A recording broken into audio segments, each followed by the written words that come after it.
A Littleton mom is fuming tonight. She says she blew the whistle on the El Pueblo Boys and Girls Ranch years ago, but nothing was done. Last month, the state suspended the license at the treatment center in light of abuse allegations. As Denver 7's Molly Hendrickson uncovered, the center has been on the State Department of Human Services radar for years.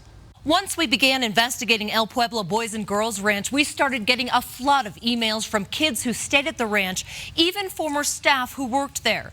Now, we realize some of these kids have committed crimes and don't have the best backgrounds, but the allegations are troubling and at the very least raise the question, could more have been done to protect them?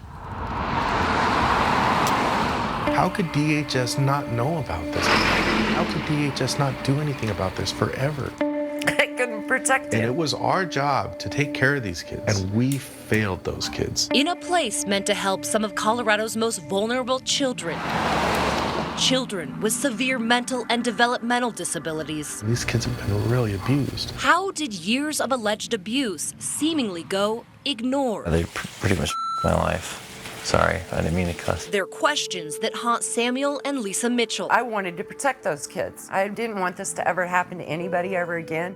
The Mitchells say their nightmare started in 2009. Samuel, who suffered a brain injury at birth, was 11 when he was sent to the Boys and Girls Ranch in southern Colorado for behavior issues. And they glamorized this place to both of us. You know, this is going to be great. Your kid's going to love it. He's going to make friends.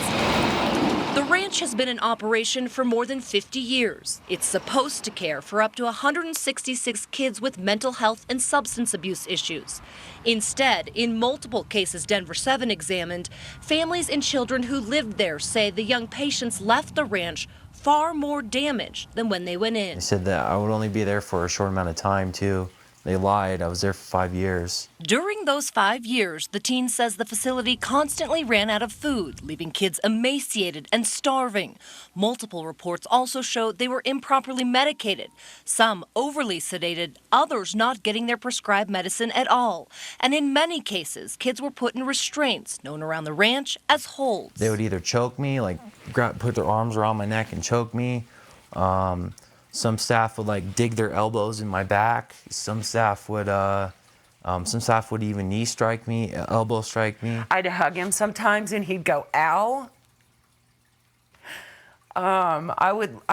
You should see the scars all over his body from what these people did to him. In 2013, the state began investigating the ranch for putting kids in solitary confinement. Just this year, the chief executive officer was accused of inappropriately restraining a child, then lying about it. In August, a child ran from the ranch and hopped on a train to escape bullying, lack of medical attention, lack of food, and fighting.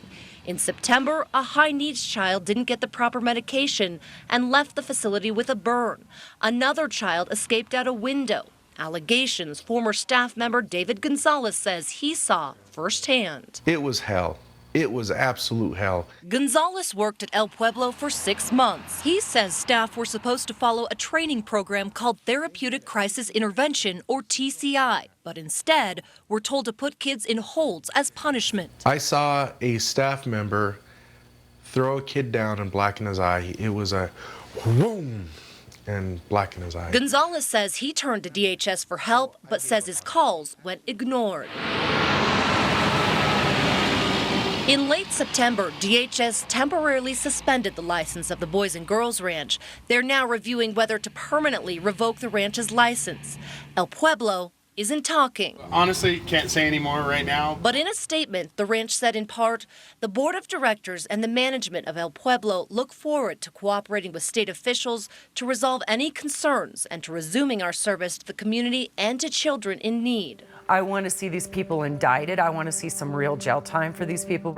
Lisa still questions how a place she blew the whistle on years ago was allowed to stay open. Her son may finally be home, but his life is forever changed. Do you feel like your childhood was stolen from you? Yes, yeah. The Colorado Department of Human Services sent us a statement saying, in part, it increased its oversight of El Pueblo in the last year, but in September, there was an increase in the number of referrals for abuse and neglect. That's when El Pueblo's license was pulled.